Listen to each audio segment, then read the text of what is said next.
Good morning, students. I welcome you all to the online session, and today we are going to discuss about the topic that is chapter number 4 from your geography textbook, that is agriculture.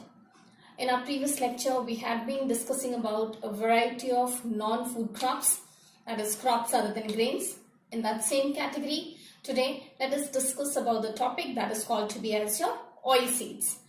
When we talk about oilseeds, you will see oil is used for the variety of purpose, and hence it has got a great demand. A huge demand is there in the market as well as throughout the country. Oilseeds are being produced almost in each and every state.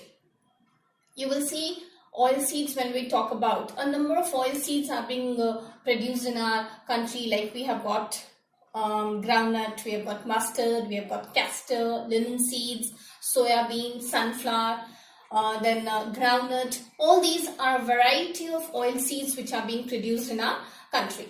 And this particular oil seeds are also being used for a variety of purpose. You all must be knowing it's used for your cooking purpose. Apart from that, it's also used in the cosmetics. It's used for your making of soaps, perfumes, lubricants, and all these are the variety of uses to which this oil seed is being put to. Apart from that, you will see after extracting the oil, the residue which is left out, called to be as an oil cake. It's a rich source of fodder for the animals, right?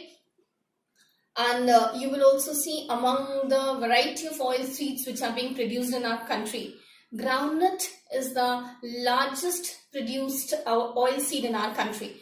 It's being produced on a very large scale. Let's have a look regarding the geographical condition of this particular groundnut. It needs a temperature of near about 25 to 25 degrees Celsius. The rainfall requirement is somewhat 75 centimeter of rainfall. It can be grown in a dry, light, sandy soil. And India, it is one of the largest producer of oil seeds in the entire world. And you will see it 12% of the cropping area which of the oil seeds, it is there from the entire world.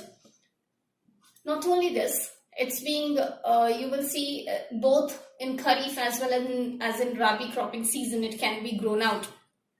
The leading producer states which are there, that is called to be as your Andhra Pradesh is there, Maharashtra, Uttar Pradesh, Tamil Nadu, Rajasthan, Punjab. Everywhere you will come across some or the other variety of oil seeds which can be grown out. There are certain oil seeds. Some oil seeds are grown during Rabi cropping season, some as Kharif and some as both. So now let us see, you will see Castor Seeds, right? This is being grown both as your Rabi and the Kharif crop. So in your exam, one more question can be there, like which is the crop which can be grown both in the Rabi and the Kharif. Then you should write castor seed. Apart from that, there are crops which can be only grown, that the oil seeds which can only be grown in your Rabi cropping season. So like linseeds and mustard, these are the Rabi crops. So one more questions are very frequently asked from these type of questions. Apart from that, you will see, as I have told you, let's see, have a look regarding after groundnut. Let's have a look regarding the castor seeds. You will see from castor seeds, medicines, lubricants can be made on a huge scale. Like it's a kharif crop. It needs a warm, dry climate, and the soil condition which is required is your red, sandy soil which is being required for its growth.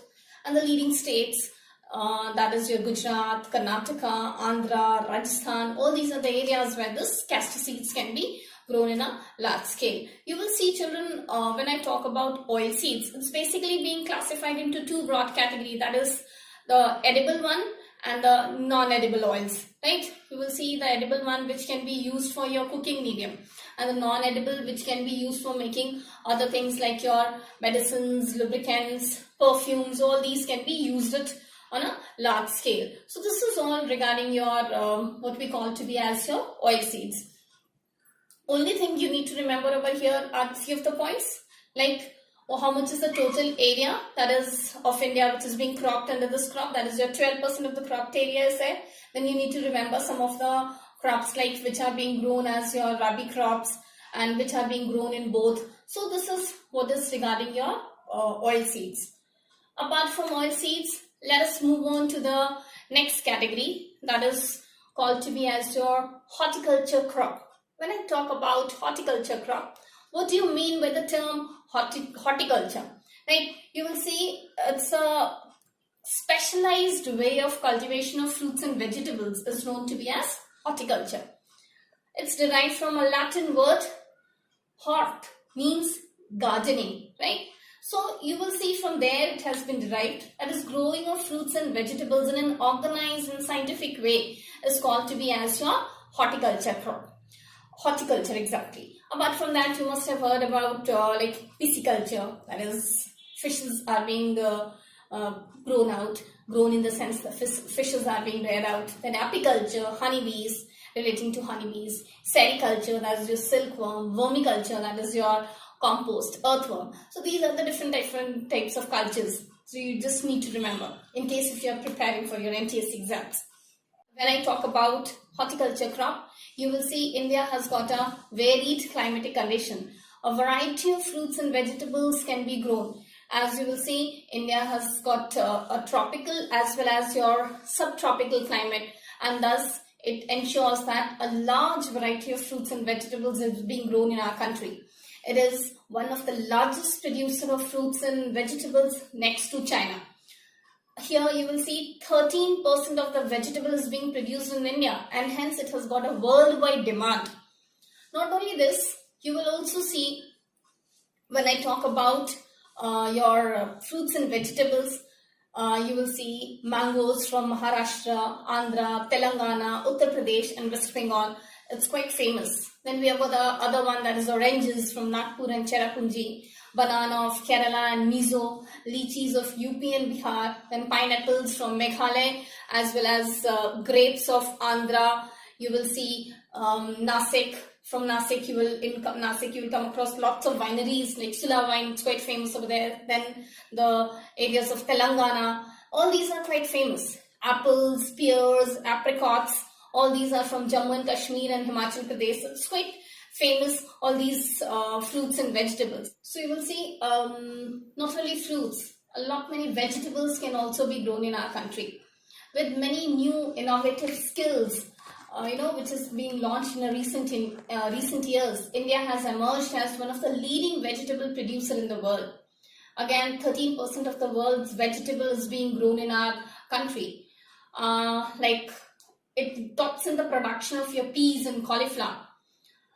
You will also see like it is the second largest producer for onions, cabbage, brinjal, tomatoes, and fourth largest in terms of potatoes.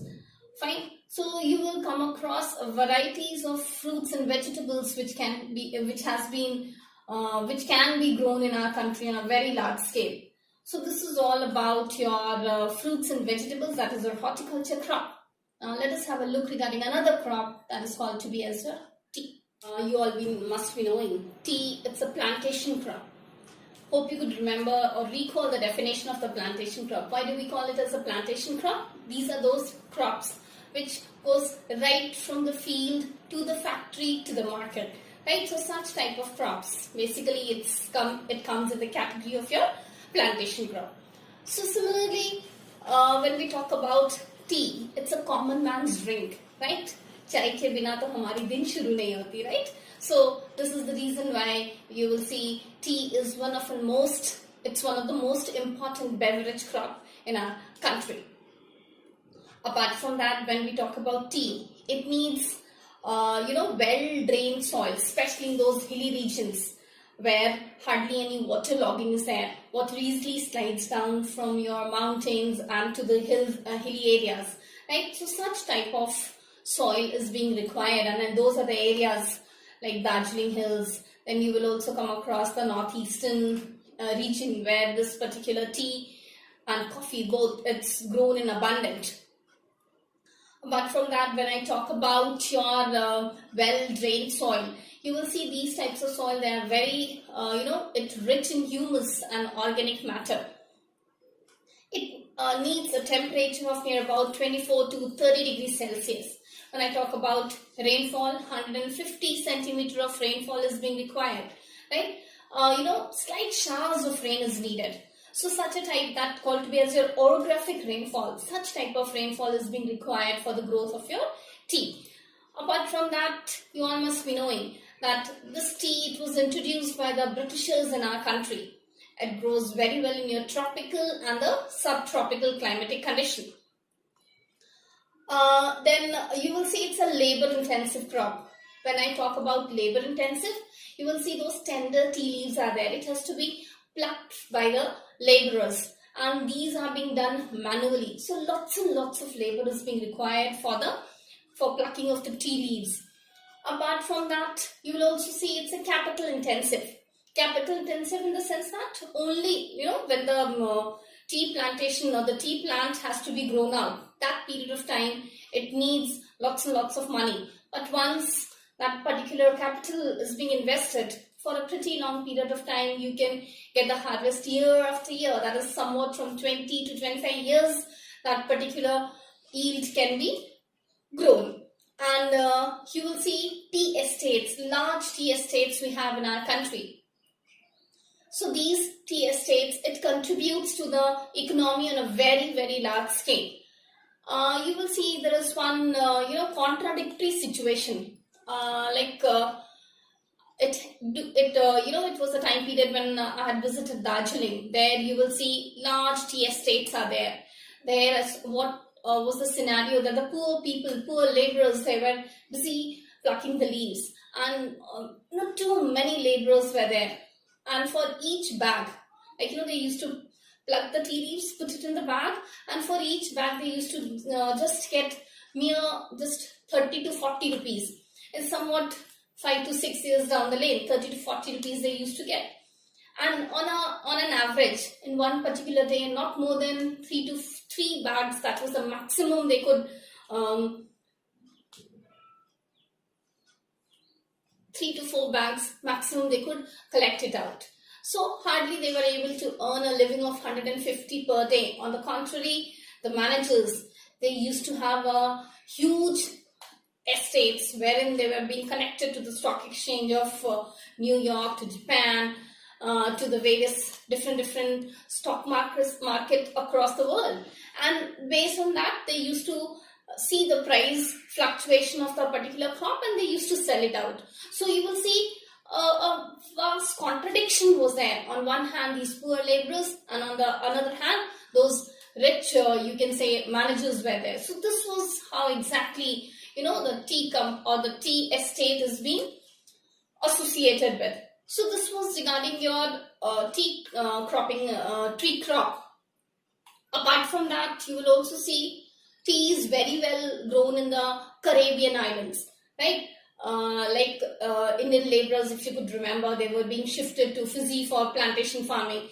Like the Britishers, they used to take people from Asia and Africa to the Caribbean islands for the plantation farming. So this particular tea plantation, it's based upon your labor. A huge amount of labor is required and a huge amount of capital is being required. So this is what is all about your tea cultivation today, right?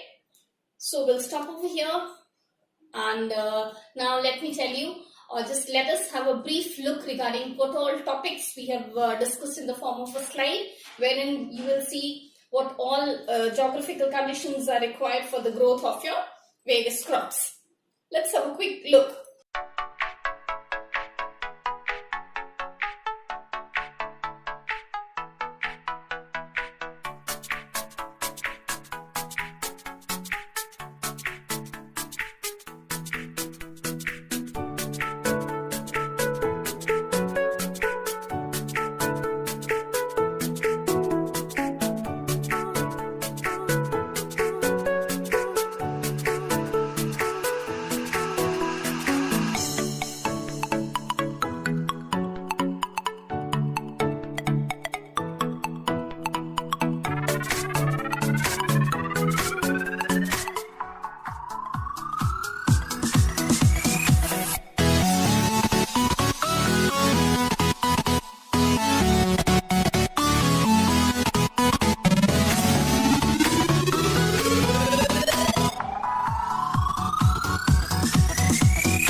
that's all we are going to discuss about in today's topic, and take down the questions relating to the topics, that is, explain the geographical conditions required for the growth of oil seeds and tea, right? So that's all in today's lecture. Thank you.